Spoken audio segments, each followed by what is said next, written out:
집에서 들으신 분은 소리가 전혀 안 들려서 음악들을 못 들었다고 지금 연락이 계속 뜨고 있는데 지금은 되고 있나요? 마음으로 연주를 잘 들었다는 소식들이 들어오고 있습니다. 아마 지금 소리 전송에 문제가 있는 것 같은데 지금은 소리가 나가고 있는지 모르겠어요. 우리 함께 자리에서 일어나서 우리 말씀을 봉독하도록 하겠습니다. 먼저 갈라디아서 5장 22절 23절 말씀을 함께 봉독하도록 하겠습니다. 갈라디아서 5장 22절 23절 같이 한 목소리로 함께 봉독하도록 하겠습니다. 시작. 오직 성령의 열매는 사랑과 희락과 화평과 오래 참음과 자비와 양선과 충성과 온유와 절제니 이 같은 것을 금지할 법이 없느니라. 아멘. 우리 그 다음 성경 구절을 또 읽겠습니다. 다니엘서 6장 1절에서 6절 말씀입니다. 구약성경 다니엘서 6장 1절부터 6절까지 구약성경 1242쪽입니다. 교독해서 봉독하도록 하겠습니다. 다리오가 자기의 뜻대로 고관 120명을 세워 전국을 통치하게 하고 또 그들 위에 총리 셋을 두었으니 다니엘이 그 중에 하나이라. 이는 고관들이요 자기에게 자기의 직무를 보고하게 하여 왕에게 손해가 없게 하려 함이었더라. 다니엘은 마음이 민첩하여 총리들과 고관들 위에 뛰어나므로 왕이 그를 세워 전국을 다스리게 하고자 한지라. 이에 총리들과 고관들이 국사에 대하여 다니엘을 고발할 근거를 찾고자 하였으나 아무 근거 아무 허물도 찾지 못하였으니 이는 그가 충성되어 아무 그릇됨도 없고 아무 허물도 없음이었더라. 그들이 이르되 이 다니엘은 그 하나님의 율법에서 근거를 찾지 못하면 그를 고발할 수 없으리라 하고, 이에 총리들과 고관들이 모여 왕에게 나아가서 그에게 말하되 다리오 왕이여 만수무강하옵소서. 아멘. 자리에 앉으시겠습니다. 지금 코로나19로 인해서 어려운 시기를 지금 지내고 있는데 독일도 그나마 새로운 확진자의 발생이 많이 줄어들고 있어서 참 감사한 일입니다. 빨리 이 코로나19가 종료되고 종식되어서 우리의 모든 일상이 회복되기를 간절히 바라는 마음이 있습니다. 코로나19의 확산이 좀 이렇게 줄어들었다는 반가운 소식이 들렸죠. 작센주는 여러 가지 행정 규제를 조금씩 완화하기 시작했어요. 독일 전체적으로 좀 완화했지만 작센주가 그 완화하는 데 있어서 조금 더 많이 완화를 하는 것 같은 느낌이 듭니다. 실내에서 모이는 인원수를 지난 월요일부터 시작해서 30명까지로 이제 완화가 된 거죠. 그전에는 3명 이상 모일 수 없었는데 이제 15명에서 30명 이렇게 지금 조금씩 완화되고 있고, 아마 5월 18일 지나고 나서는 모임의 인원 제한이 없어지기 때문에 그때부터는 이제 우리가 자유롭게 모일 수 있을 것 같습니다. 물론 자리에 여러분 이렇게 표시되어 있는 것처럼 앉지 못하게 서로 이렇게 자리를 서로 떼어서 앉고 이런 조치를 취하겠습니다만 인원 제한은 없게 되는 상황이 되죠. 아마 그때가 되면 제 생각에는 이쪽 자바를 다 열고 이쪽에도 보고 서로 떼어서 이렇게 앉을 수 있도록 그렇게 하려고 하고 있습니다. 그때 되면 우리 성도들을 그나마 많이 얼굴을 보고 또 함께 대면할 수 있지 않을까 이런 생각을 하게 됩니다. 지금 성령의 열매 9가지 덕목에 대해서 저희가 함께 쭉 살펴보고 있는데, 주로 우리가 집안에서만 제한돼서 살다 보니까 가족끼리 많은 시간을 보내고 있죠. 이 가족끼리 많이 시간을 보내니까 좋은 점도 있어요. 오랜만에 가족과 이렇게 많은 시간들을 보내고 대화를 많이 하고 이런 장점도 있는가 하면 너무 많은 시간을 또 가깝게 지내다 보니까 또 자연스럽게 부딪히는 일들이 벌어져서 그것 때문에 어려움을 겪는 가정들도 있다, 이런 이야기를 들었습니다. 부부끼리 자꾸 이렇게 서로 부딪히는 일들이 벌어지기도 하고 서로 짜증을 내기도 하고, 또 부모와 자녀 사이에 실랑이들이 벌어지고 또 갈등이 생기기도 하고 이런 일들도 생겨난다라는 소식을 또 듣게 됩니다. 그러다 보니까 이 감정적인 소모가 많아져요. 밖으로는 못 나가죠. 안에서는 이 감정적으로 막 짜증나고 힘든 일들이 있죠. 뭐 그렇다면 유학생들이 이렇게 집에서 혼자 있는 분은 그러면 굉장히 편안하냐? 그렇진 않을 거예요. 집안에 있기 때문에 또 갑갑한 그 나름대로의 답답함들이 아마 있을 것입니다. 이런 모든 상황의 여건들을 지내다 보니까 우리의 어떤 그 마음속에 나타나는 어떤 불평들, 불만들, 뭐 짜증, 뭐 이런 것들이 있을 수 있거든요. 자, 이럴 때에 더욱더 성령의 열매가 주고 있는 이 9가지 덕목들을 좀 잘 되새겨보는 것이 필요하지 않을까, 이런 생각을 하게 됩니다. 우리의 가정에서, 삶 속에서 성령의 열매의 맛을 주변에게 자꾸 이렇게 맛보여주는 그런 삶이 됐으면 좋겠습니다. 사랑, 희락, 화평, 오래 참음, 자비, 양선, 충성, 온유, 절제, 이런 우리의 그 덕목들이 이런 상황 속에서 서로에게 이렇게 맛보여진다면 오히려 그 여러 가지 맛들을 보면서 기쁨을 누릴 수 있는 그런 시기가 되지 않을까, 이런 생각을 하게 됩니다. 여러분은 지금 이 성령의 열매를 다루면서 여러분의 가정 속에서 그러한 것들을 지금 이렇게 잘 보여주고 있으십니까? 아니면 그 반대의 것들을 오히려 더 많이 보여주고 있으십니까?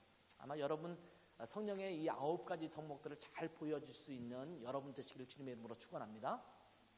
오늘은 성령의 열매에서 나타나는 9가지 덕목 중에서 이제 지금까지 6가지를 쭉 살펴봤잖아요. 이제 7번째입니다. 충성이라는 것에 대해서 함께 살펴보려고 합니다. 여러분, 충성이라는 단어를 들으면 어떤 것이 연상됩니까? 이 단어를 떠올리면 연상되는 것들이 있잖아요. 어떤 사람은 이 충성이라는 단어를 들으면 국가에 대한 굳은 절개, 뭐 이런 것들을 떠올리기가 쉽죠. 예전부터 충신이라는 말을 많이 쓰잖아요. 충성스러운 신하. 또 이것에 대한 상대적 개념으로는 간신들이 있어요.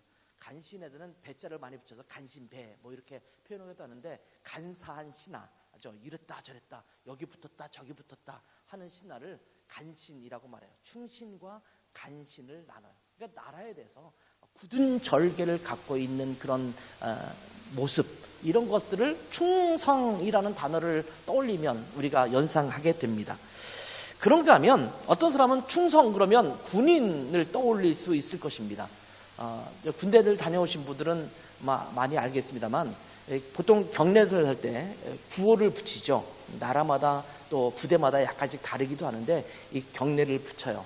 그런데 가장 많이 쓰는 경례 구호 중에 하나가 충성이라는 구호죠. 어떤 데서는 성자를 더 크게 한다고 그래요. 충성! 이렇게 하는 데 있고, 제가 있던 부대는 총 소리만 들려서 총! 성자는 들랑말랑. 근데 뭐 하여튼 충성이라는 구호를 많이 붙이는데, 어떤 부대는 뭐 필승, 뭐 어떤 부대에서는 단결, 뭐 이런 경례 구호들이 있단 말이죠. 근데 아마 가장 보편적으로 많이 쓰는 그런 경례 구호가 있다면 충성이라는 아마 단어일 것입니다. 그만큼 군인들 사이에 가장 필요한 덕목 중에 하나가 뭐냐? 충성이라는 덕목이 필요하다, 이렇게 보는 것 같습니다. 그러니까 충성이라는 단어를 떠올리면 군인을 떠올리거나 나라에 대한 어떤 내 자신을 바치는 것, 굳은 절개를 지키는 것, 이런 것들을 생각할 때 이제 충성이라는 것들을 떠올리게 되죠. 조직폭력배들 사이에서도 이 충성도가 많이 요구되죠. 그런가 하면 스포츠맨들에게도, 그 조직사회에서도 이 충성도를 많이 요구하기도 합니다.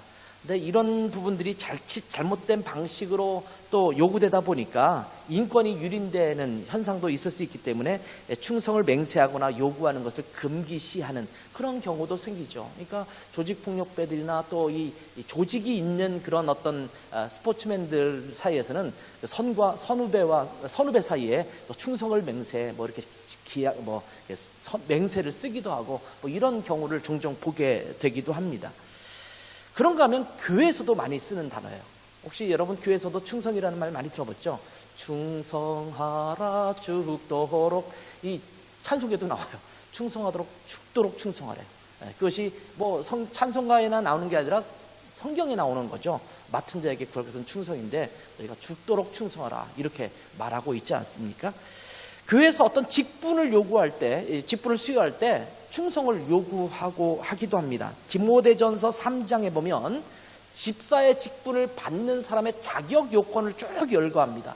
쭉 열거하다가 11절에 보면 여기 여자들도라는 말은 여자에게만 이것을 요구한다는 게 아니라 앞에 있는 내용들은 남자를 보통 중심으로 쭉 얘기하지만 여자들도 집사를 받는다면 이라는 것을 덧붙이는 항목이에요. 거기에 보면 모든 일에 충성된 자라야 할지니라 이렇게 말씀하고 있어요. 그러니까 집사의 직분의 자격 요건이 뭐냐? 충성스러워야 한다 이렇게 말씀하고 있습니다.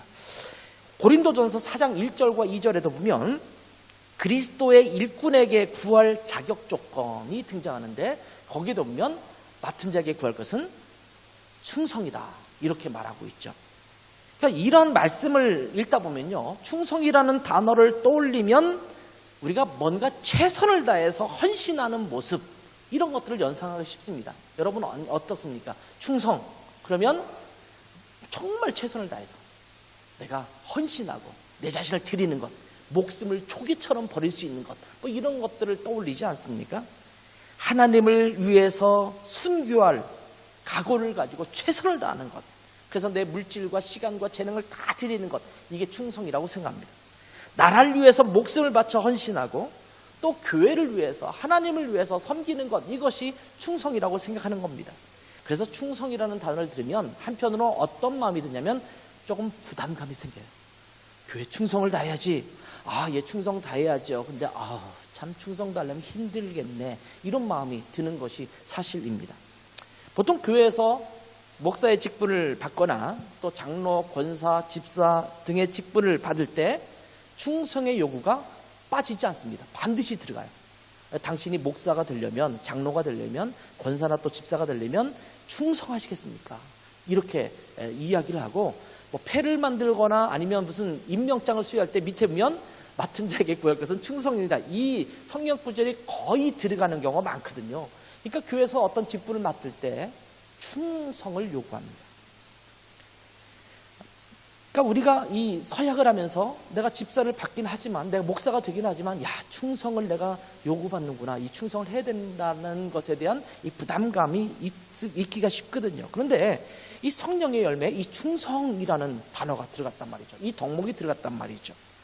성령 충만하면 여러 가지 열매들의 모습이 나타나는데 그 중에 하나가 충성이라는 덕목도 나타나야 된다라고 말하고 있는 겁니다. 그렇다면 충성이란 무엇일까요? 지금 우리가 여러 가지 충성에 대한 이미지들, 연상되는 것들을 좀 살펴보았습니다. 정확하게 충성이 무엇인지를 살펴보겠습니다.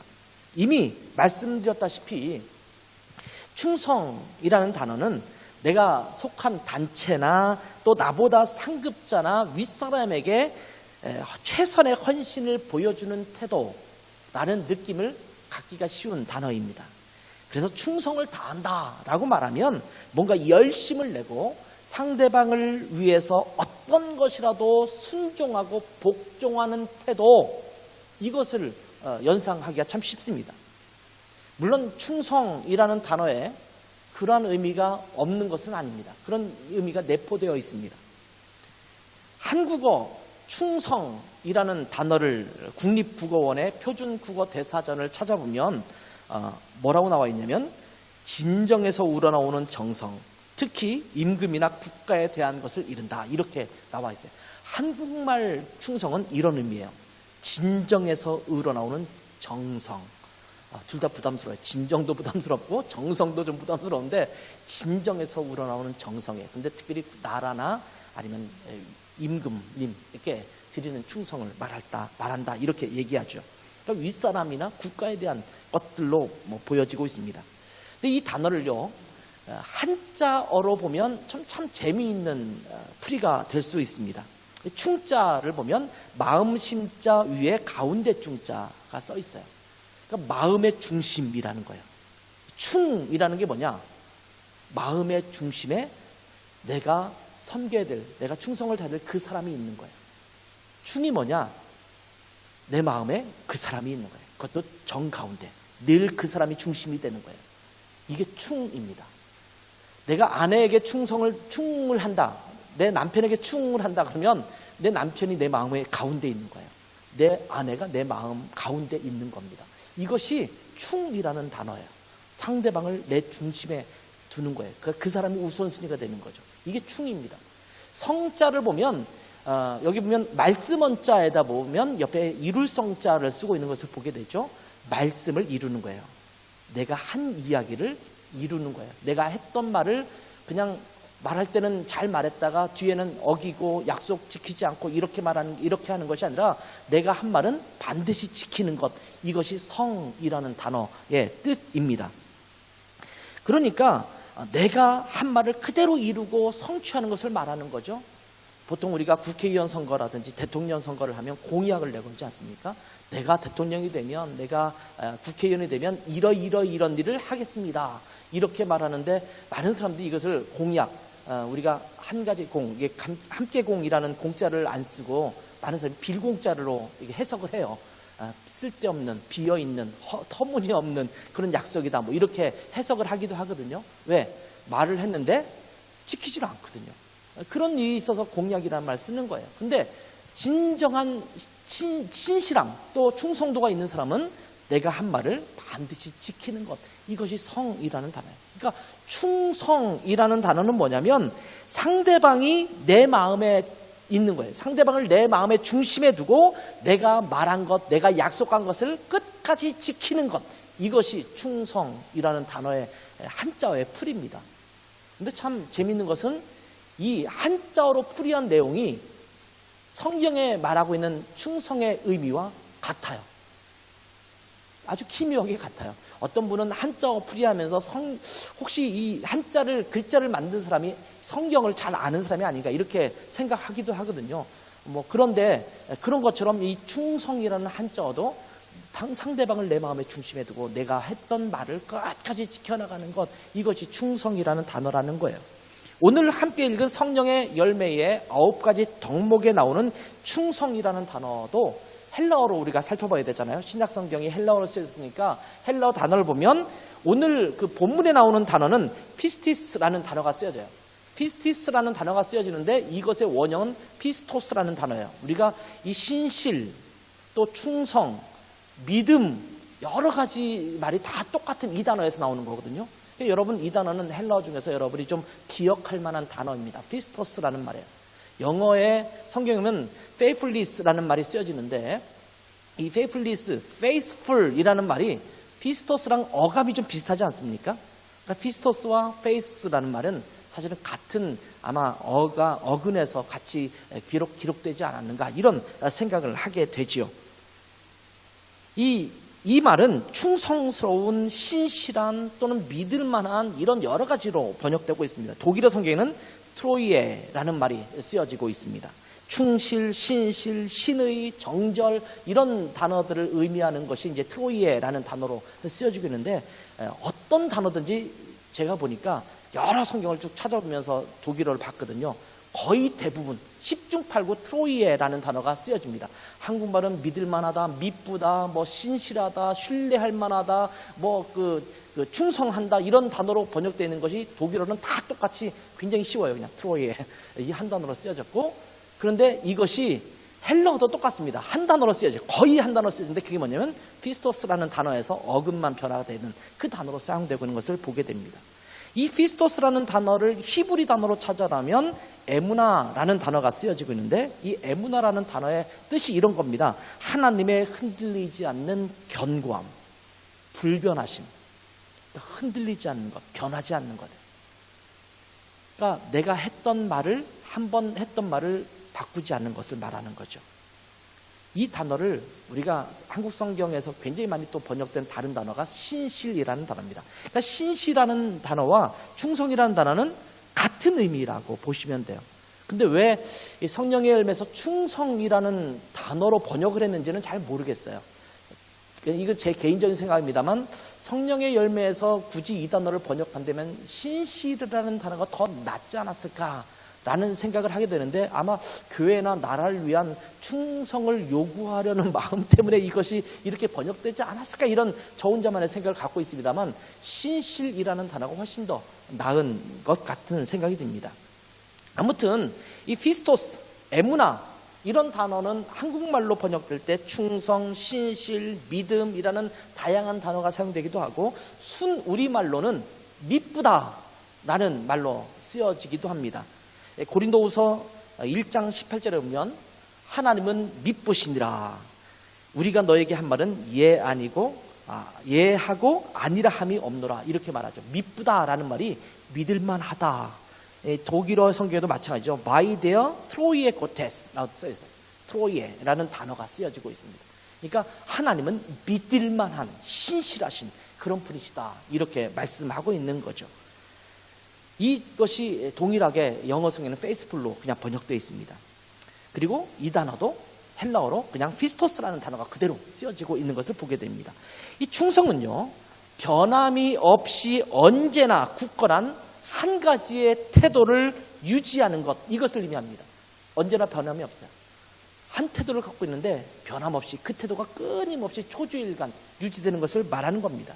일구이연하지 않는 태도를 말합니다.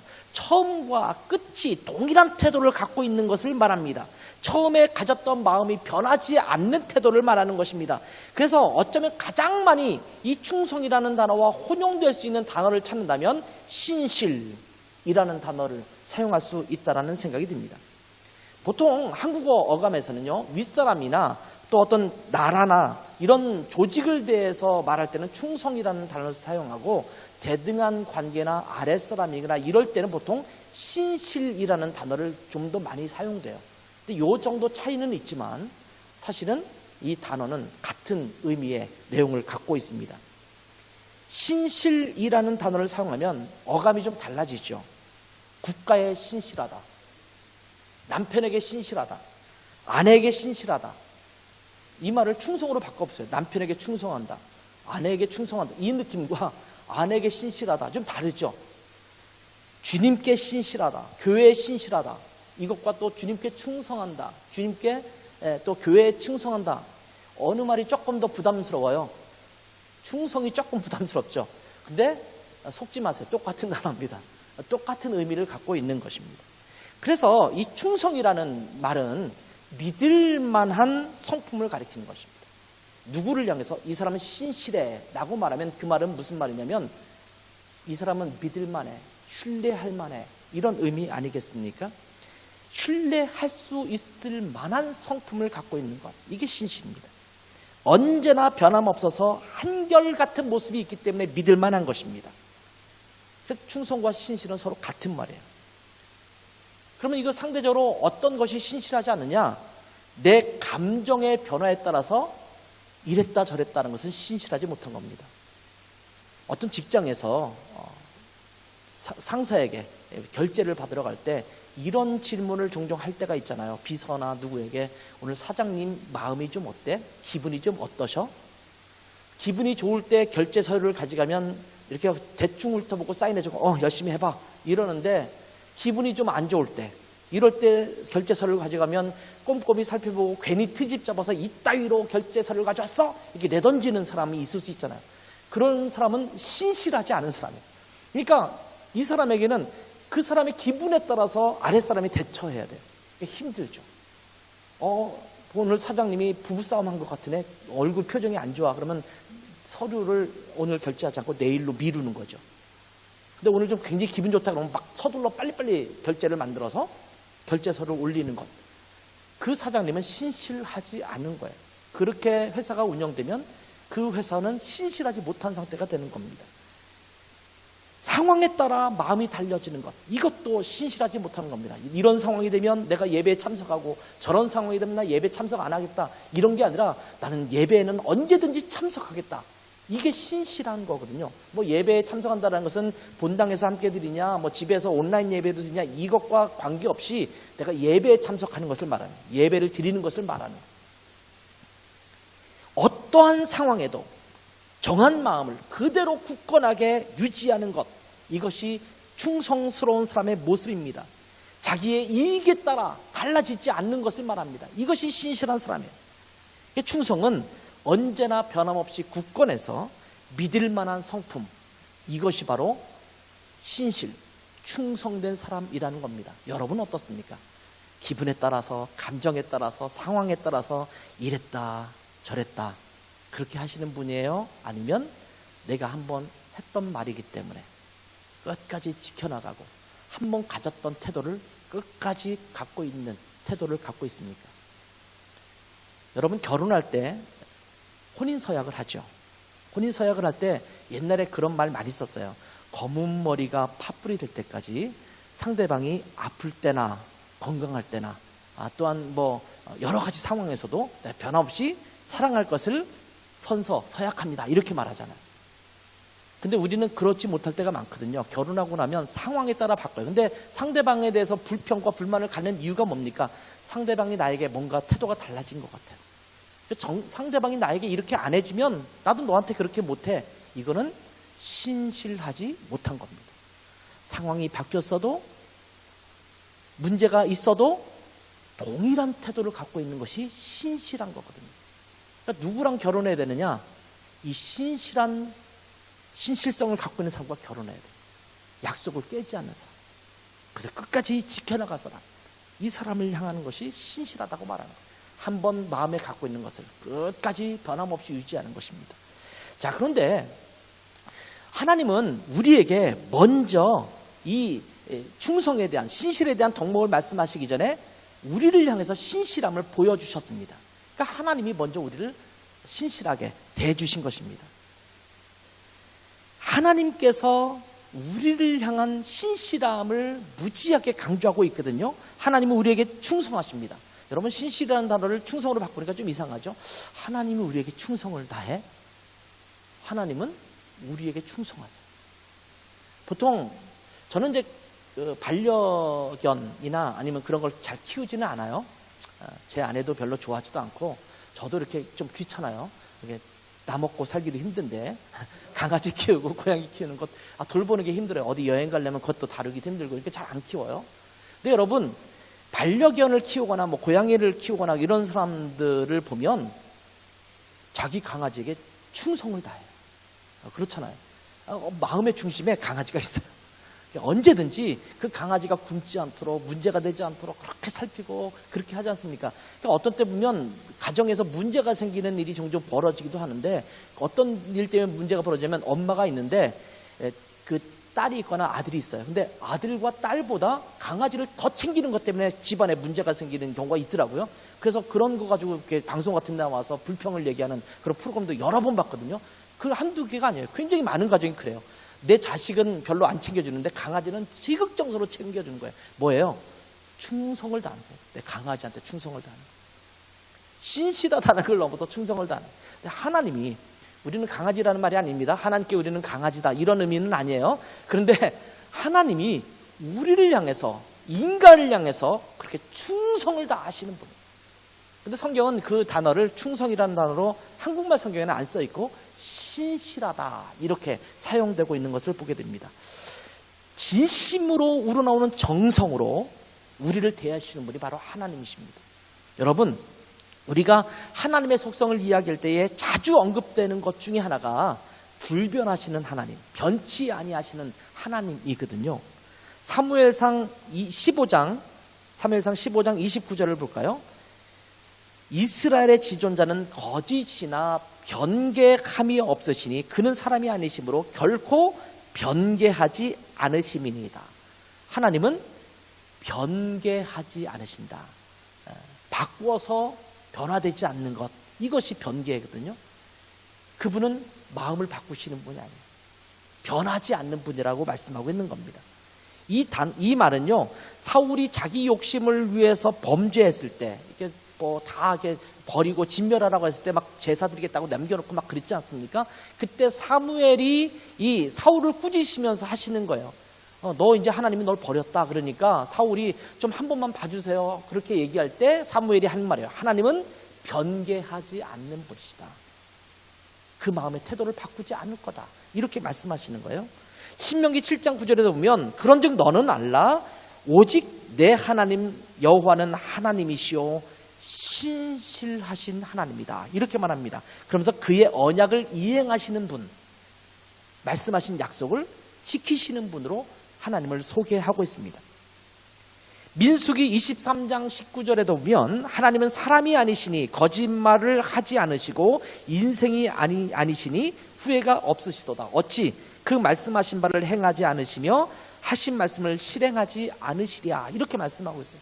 그러니까 하나님은 거짓말도 안 하시고 후회도 없으세요. 한 번 정한 태도, 한 번 갖고 있는 뜻, 이것을 끝까지 관철하시는 언제나 동일하신 하나님이에요.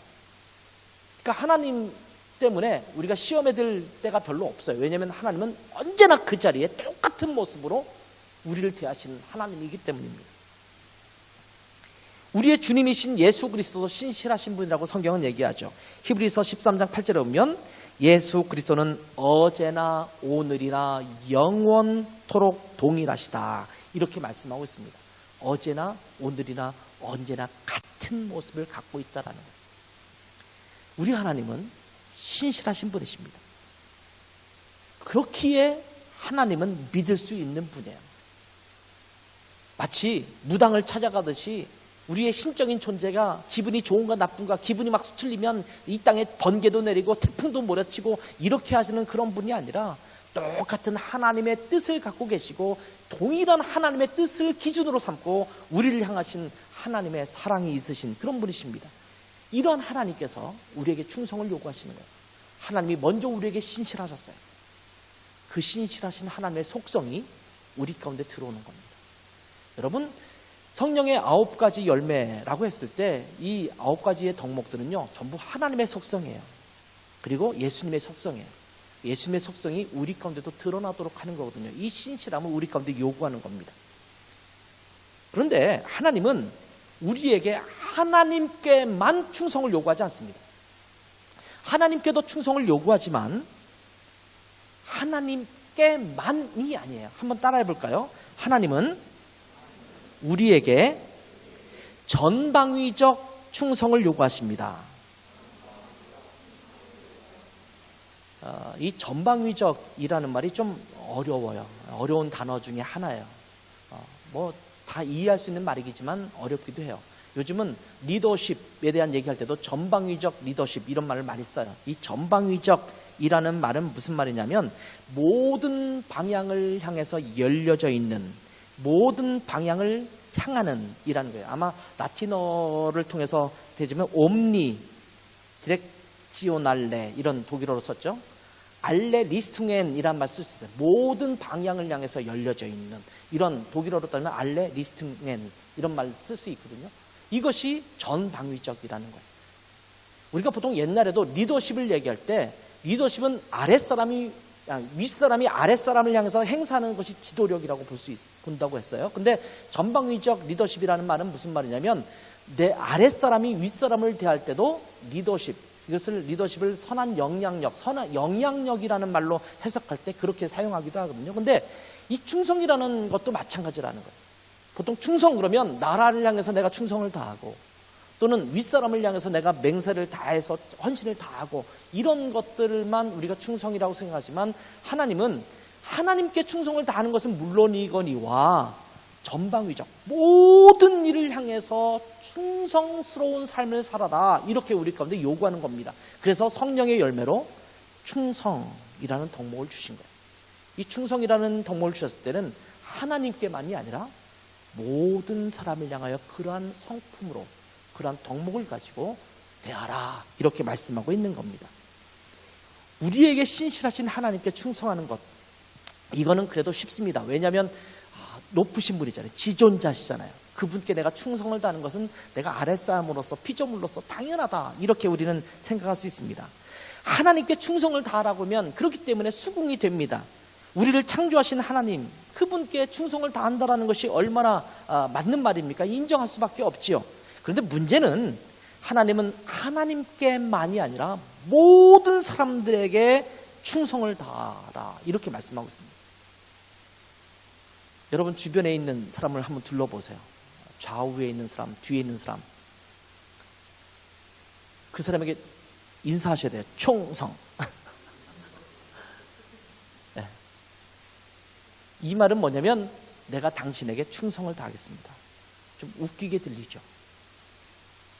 하나님께만이 아니라 내 남편에게 나 당신을 향해서 충성을 다하겠습니다. 또 아내에게 내가 당신을 향해서 충성을 다하겠습니다. 자녀에게, 부모에게, 내 옆에 동료들에게, 내 주변에 있는 사람들에게 당신에게 내가 충성을 다하겠습니다. 우리 조직도 아닌데 자꾸 충성을 요구하라고 그래? 가 아니라 하나님은 모든 그리스도인들에게 모든 사람을 향한 충성, 하도록 요구하신다라는 겁니다. 하나님은요, 이 신실함뿐만 아니라 모든 것에 있어서 꾸준히 우리에게 가르치고 있는 내용이 뭐냐면 하나님을 향한 그 모든 것들을 다른 사람에게도 그대로 베풀라고 말씀하고 있어요. 하나님을 사랑한다면 내 이웃도 사랑해라. 하나님 앞에 헌신한다면 내 이웃에게 헌신해라. 이렇게 말씀하고 있어요. 그래서 하나님은 이렇게 말씀하시잖아요. 주님께서 내 이웃에게 배고픈 자에게 먹을 걸 주는 것, 목마른 자에게 물을 주는 것, 이것이 곧 누구에게 한 것이다? 하나님께 한 것이다. 이렇게 말씀하고 있잖아요. 사실은 하나님을 향한 모든 것이 다른 사람에게도 그대로 적용될 수 있어야 된다라고 말씀하고 있는 겁니다. 충성도 마찬가지죠.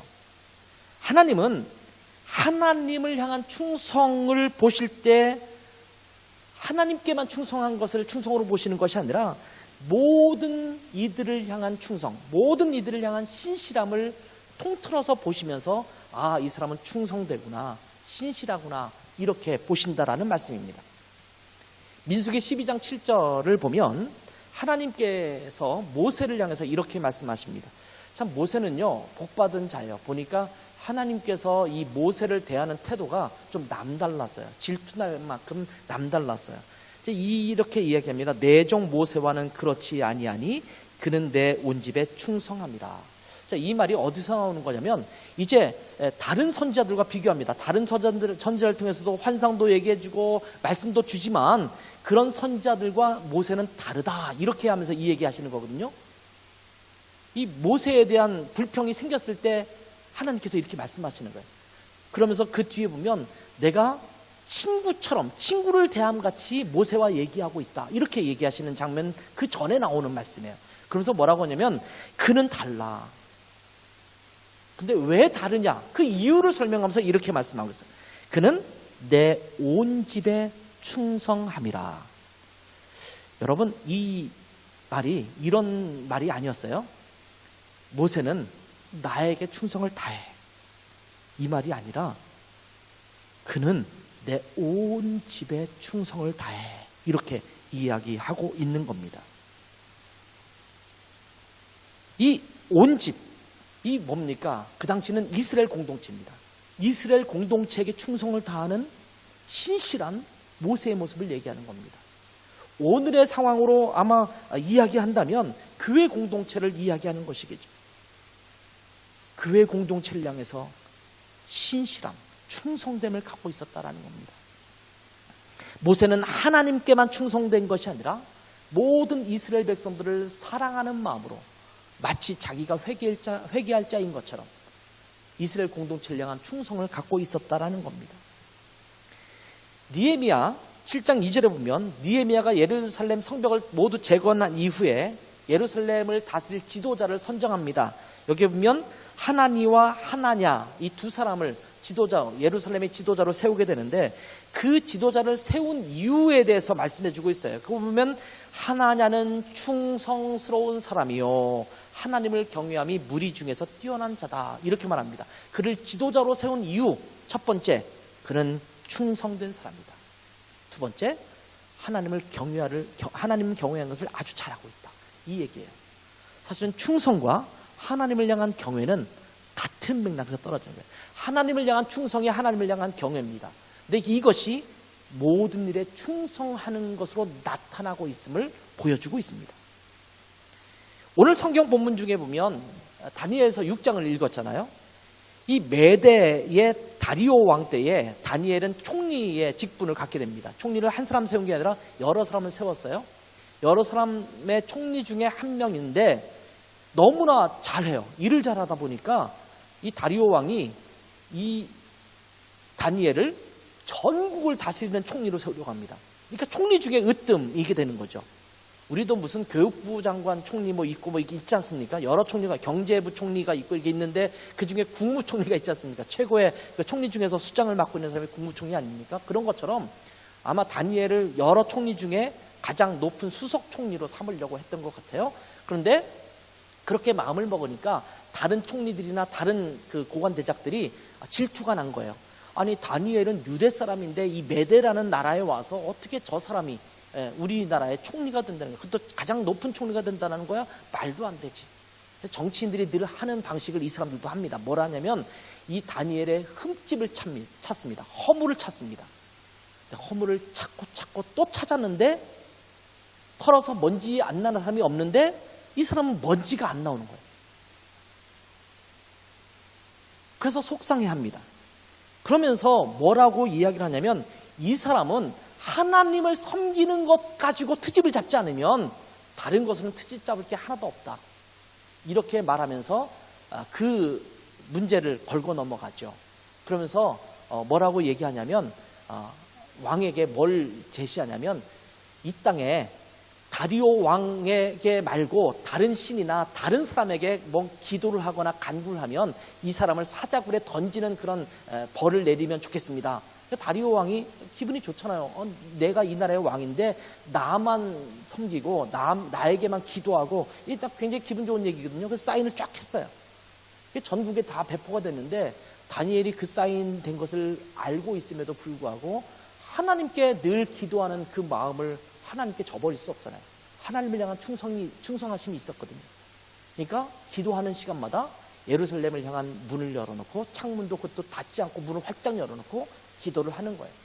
다른 사람들이 이 다니엘을 걸고 넘어간 거예요. 이 사람은 지금 규율을 어겼습니다. 사자굴에 넣읍시다. 그래서 결국 이 일 때문에 다니엘이 사자굴에 던져지지 않습니까? 자, 그런데 이 다니엘을 왜 다리오 왕이 그 모든 총리 중에서 가장 높은 수석 총리로 삼으려고 했는가를 말씀하고 있는데 다니엘서 6장 4절에 그렇게 이야기하고 있습니다. 그리고 다른 사람이 이 사람의 다니엘의 허물을 찾으려고 했는데 찾지 못했던 이유도 여기에 나와 있습니다. 다니엘서 6장 4절을 같이 한번 읽어보도록 하겠습니다. 시작. 이에 총리들과 고관들이 국사에 대하여 다니엘을 고발할 근거를 찾고자 하였으나 아무 근거, 아무 허물도 찾지 못하였으니 이는 그가 충성되어 아무 그릇됨도 없고 아무 허물도 없음이더라. 아멘. 여기 보면 다니엘은 충성된 자기 때문에 아무런 허물을 잡을 수 없었다. 이렇게 말씀하고 있습니다. 충성이 뭐냐? 내가 맡은 일들을 신실하게 다 잘 감당하는 거예요. 허물 없이 감당하는 거예요. 여러분 아시다시피 다니엘은 이 왕의 금서가 내렸음에도 불구하고 예루살렘을 향한 창문을 열어놓고 기도하다가 결국 사자굴에 던져지지 않았습니까? 다니엘을 흠잡을 만한 것은 하나님을 섬기는 것, 신앙 외에는 건드릴 게 없었다라고 말하고 있는 겁니다. 이것이 다니엘의 신실함입니다. 하나님을 향한 울고준 마음이 있었어요. 그래서 늘 주님 앞에 기도하고 하나님을 향하는 마음이 있었습니다. 그런 태도가 있는 자였기 때문에 그가 국사를 행할 때, 나라의 일을 행할 때 그 모든 일에 있어서 신실함으로 행할 수 있었음을 보여주고 있는 장면입니다. 요즘 그리스도인들이 비난받는 것 중에 하나가 신앙인이라고 하면서 자기 분야에서 또 자기가 해야 될 역할에 있어서 신실하지 못한 문제가 나타나는 것 때문에 비난받는 일이 참 많거든요. 여러분 그리스도인 정치인들 우리나라에도 참 많아요. 이 프로테이지로 비율로 따져도 굉장히 많은 편입니다. 그런데 그리스도인 정치인 한 사람 붙잡아 놓고 다니엘을 붙잡듯이 그 사람에게 허물을 잡으려고 한다면 어떤 일이 벌어질까요? 재미있는 일이 영국에서 있었다고 그러죠. 실제로 어떤 사람이 나라의 일을 하는 사람들, 정치인들, 기업가 이런 사람들한테 짤막한 편지를 보냈답니다. 옛날 일이니까 편지를 보낸 거예요. 타이프를 탁 쳐가지고 편지를 보냈어요. 뭐라고 보냈냐면 모든 것이 탄로 났습니다. 빨리 도망가십시오. 이게 편지를 보냈어요. 수십 명에게 보냈는데 재미있는 사실은 이 사람은 아무것도 모르고 그냥 보낸 거예요. 그 편지만. 이 수십 명이 다 도망갔답니다. 뭐가 탄로 난지 몰라요. 그냥 모든 것이 탄로 났습니다. 했는데 도망가는 거예요. 얼마 전에 N번방 뭐 이런 사건이 있었잖아요. 뭐 정말 지저분한 이야기예요. 수백만 원씩 주고 거기에 들어가서 음란물을 보고 그리스도인이 없었을까요?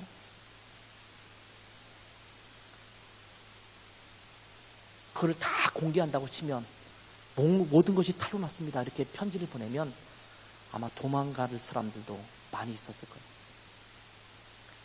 그리스도인 정치인인데 정직하지 못하고 사리사욕을 챙깁니다.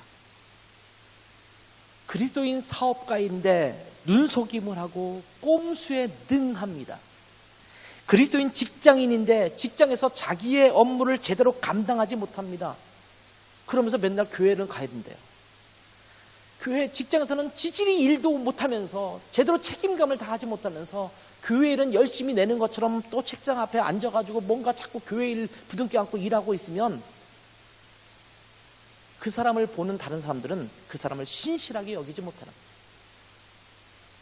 그리스도인 학생인데 자신의 학업에 성실하지 못합니다. 그리스도인 부부인데 자기 배우자가 아닌 다른 이성에게 한눈을 팝니다. 신실하지 않은 거죠. 그리스도인 청년인데 도덕적인 문제가 많고 매우 이기적인 모습으로 자기의 이득만 챙기려고 합니다. 이 모든 것은 신실하지 않은 거거든요. 근데 그리스도인은 신실해야 합니다. 이게 그리스도인의 덕목이에요.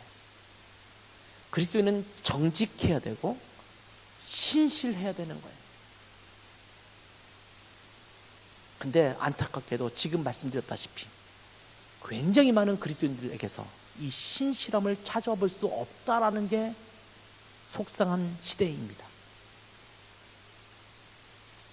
우리가 착각을 해요. 신앙생활 잘하는 것, 신앙생활을 뭘로 자꾸 착각하냐면 교회 와서 예배드리고 교회에서 섬기고 교회 활동을 하고 이런 일들만 신앙으로 착각을 해요. 거기는 충성을 다하는 것처럼 보여져요. 그런데 나머지 삶 속에서는 똑같이 충실해야 되는데, 충성을 다해야 되는데, 신실해야 되는데 거기에는 신실하지 않아요.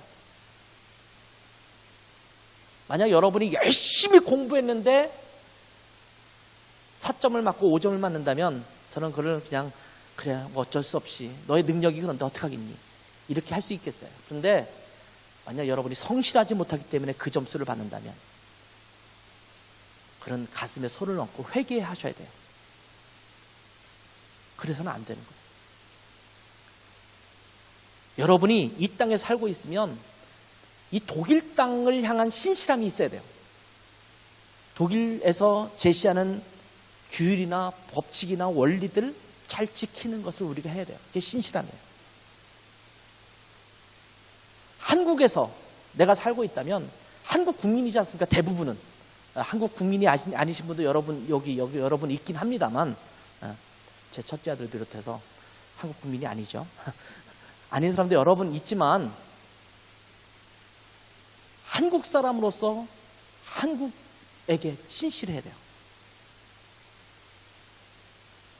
근데 우리는 이 신앙과 신실함을 별도로 생각해요. 괴리감이 생기고 결국 비난받는 거예요. 그리스도인이 신실해야 되는데, 충성돼야 되는데 충성되지 못해요. 맨날 놀기만 하고 유학하러 왔는데 공부는 안 해요.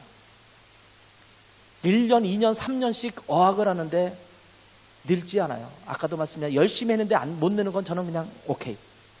근데 맨날 노느라고 안 된다면 그건 신실하지 않은 거예요. 학원 계속 빠지는 일 해서는 안 돼요. 어학원 열심히 가야 돼요. 신실해야 돼요. 음악을 하는 분들 열심히 연습해야 돼요. 그게 신실한 거예요. 김나지움 다니는 학생들 학업 열심히 해야 돼요. 공부 열심히 해야 돼요. 그게 신실한 거예요. 게임에 신실할 필요는 없어요. 어떤 사람은 온라인 게임에 그렇게 신실해요. 날이면 날마다 거기에 충성을 다 바쳐요. 핸드폰에 신실한 사람도 많아요. 늘 휴대폰을 붙들고 이것이 혹시 속상할까봐, 핸드폰이 좀 삐질까봐 늘 만져주고 어루만져주고 이걸 보고 이런 사람들 많거든요. 여기에는 신실하지 않아도 돼요. 근데 여러분에게 있는 본분에 신실하셔야 돼요. 이게 제대로 된 신앙이에요. 그리스도인이라면 어떤 분야에서라도 신실해야 합니다. 충성되어야 합니다. 그래서 신실한 자에게 나타나는 결과가 뭐냐면 어떤 분야에서든지 필요한 자, 유용한 자가 되는 겁니다. 있으나마나 한 자가 돼서는 안 된다라는 겁니다. 어느 조직에 있든 어느 관계 속에 있든 어떤 공동체 안에 있든 유용한 자가 되어야 합니다. 이 유용함은 신실할 때 나타나는 것이거든요. 늘 한결같은 태도로 자신의 업무를 대하고 자신의 학업을 대하고 자신의 역할을 대하고 자기의 직분을 대할 때 그것을 신실하다고 하는 것입니다. 기분이 좋으면 잘하고 기분이 언짢으면 잘하지 않는 것은 신실하지 않은 겁니다. 하나님을 따르는 것으로 말미암는 것이 아니라면, 다시 말하면 신앙의 문제가 아니라면 언제나 신실함을 보여줘야 되고 언제나 변함없는 태도를 갖고 있어야지 신실한 것입니다. 누가복음 16장 10절에서 12절 말씀을 한번 같이 읽어보겠습니다. 누가복음 16장 10절에서 12절입니다. 같이 읽습니다. 시작. 지극히 작은 것에 충성된 자는 큰 것에도 충성되고 지극히 작은 것에 불의한 자는 큰 것에도 불의하니라. 너희가 만일 불의한 재물에도 충성하지 아니하면 누가 참된 것으로 너희에게 맡기겠느냐? 너희가 만일 남의 것에 충성하지 아니하면 누가 너희의 것을 너희에게 주겠느냐? 여러분, 여기 보면 큰 것, 작은 것이 나오고요. 불의한 것, 참된 것이 나오고요. 또 남의 것과 나의 것이 있어요. 이 세 가지가 나오거든요. 근데 주님께서 뭐라고 말씀하시면 이 두 가지에 다 충성돼야 된다라고 말해요. 이건 대단한 일인데 내가 좀 할 만한 마음의 구미가 당겨 해야지. 근데 좀 시원찮은 것, 신통치 않은 일 이런 거는 나 이것까지는 내가 하고 싶지 않아 무시해버리고 이러면 안 된다라는 거거든요. 여기엔 불의한 것과 참된 것을 나눠요.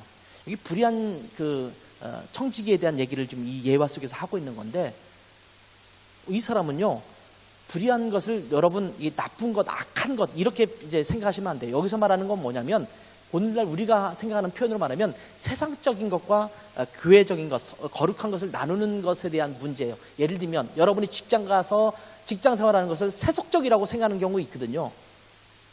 그렇잖아요. 교회 일과는 달리 이거는 세속적인 거다 이렇게 생각하잖아요. 근데 그것을 불의한 것으로 여기 표현한다 치면 그것에도 어떻게 돼요? 충성해야 된다. 여러분이 직장 생활에서 그 일을 하는 그 업무 충성을 다해야 돼요. 나는 믿음 생활 잘하고 교회 학교에서 성경 공부하는 거 열심히 하고 싶지만 학교 공부는 세속적인 거니까 나는 대충 할래. 뭐 이거 알아서 내가 뭐 하겠는가. 이거 잘못된 생각이에요.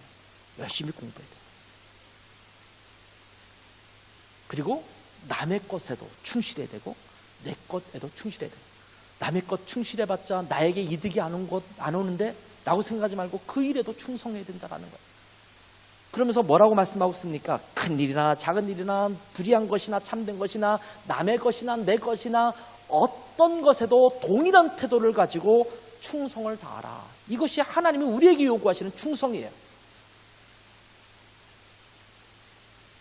하나님은 이러한 신실한 자, 충성된 자를 찾으십니다.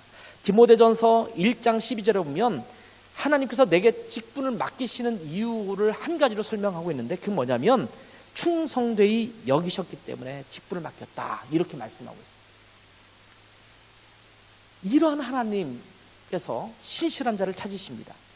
하나님은 신실한 자에게 충성된 자에게 하나님의 일을 맡기기를 원하십니다. 혹시 여러분 하나님의 위대한 일에 동참하고 싶으십니까? 아마 여러분 중에 나 그런 거 싫어요. 그냥 대충 살래요. 이렇게 말씀하시는 분도 있을지 모르지만 여러분이 정말 주님을 사랑하고 하나님을 사랑한다면 아마 하나님의 위대한 일에 나도 동참하기를 원하는 마음이 있을 거예요.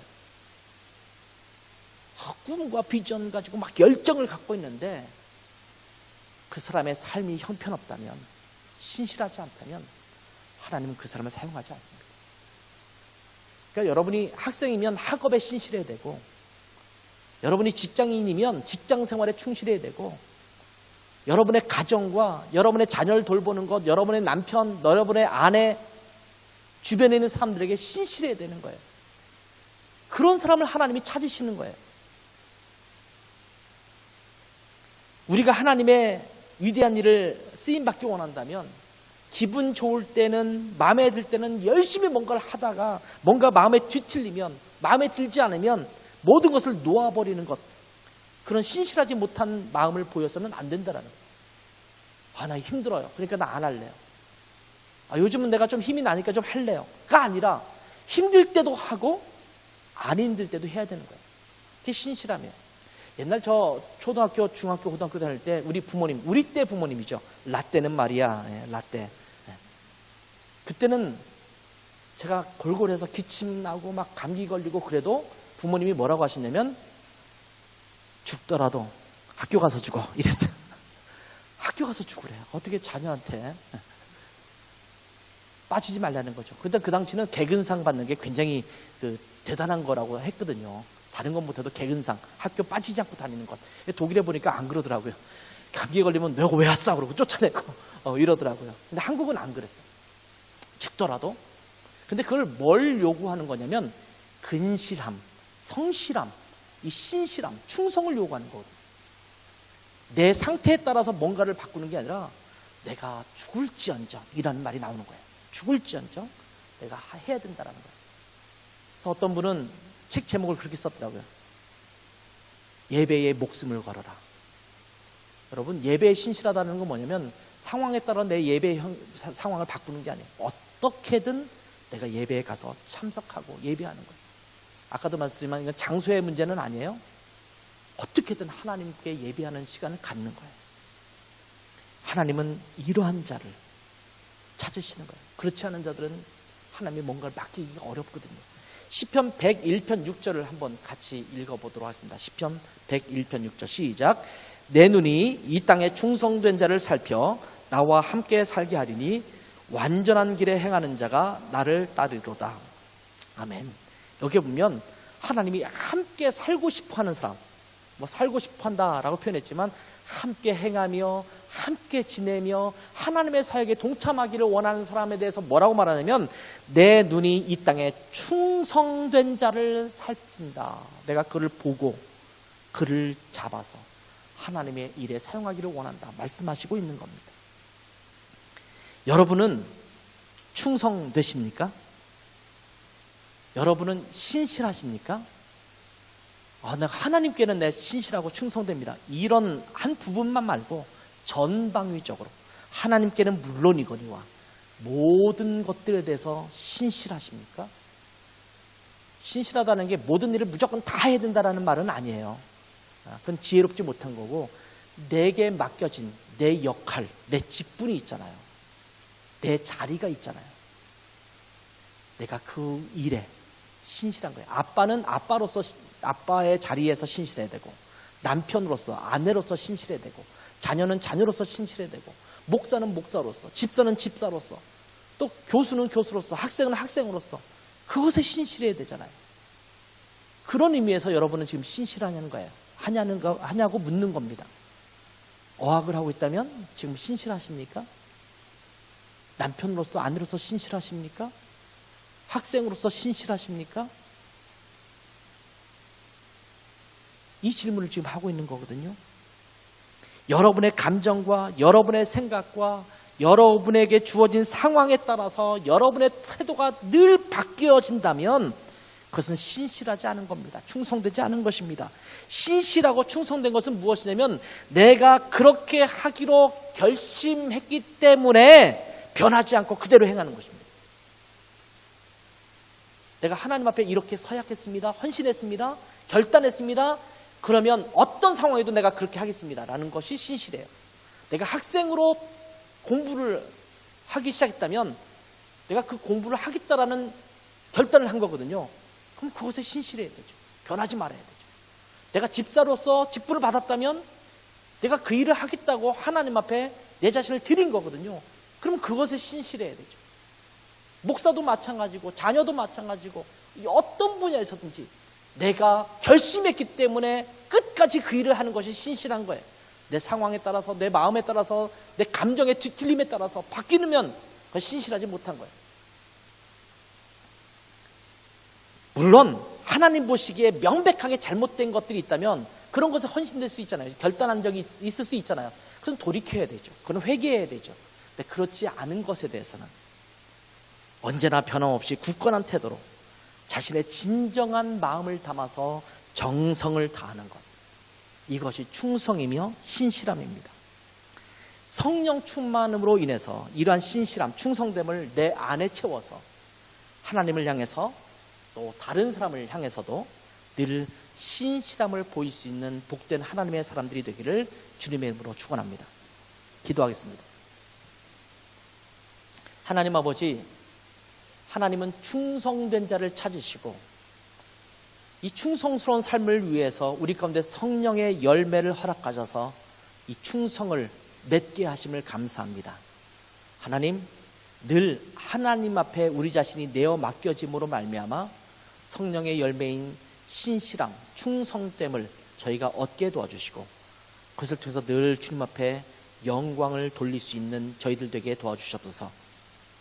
우리가 있는 위치에서 하나님을 향해서도 신실하고 우리 주변에 있는 사람들에게 또 내게 주어진 일들에 신실하게 열매를 맺어가는 복된 하나님의 사람들 될 수 있도록 축복하여 주시옵소서. 감사하며 예수님의 이름으로 기도했습니다. 아멘.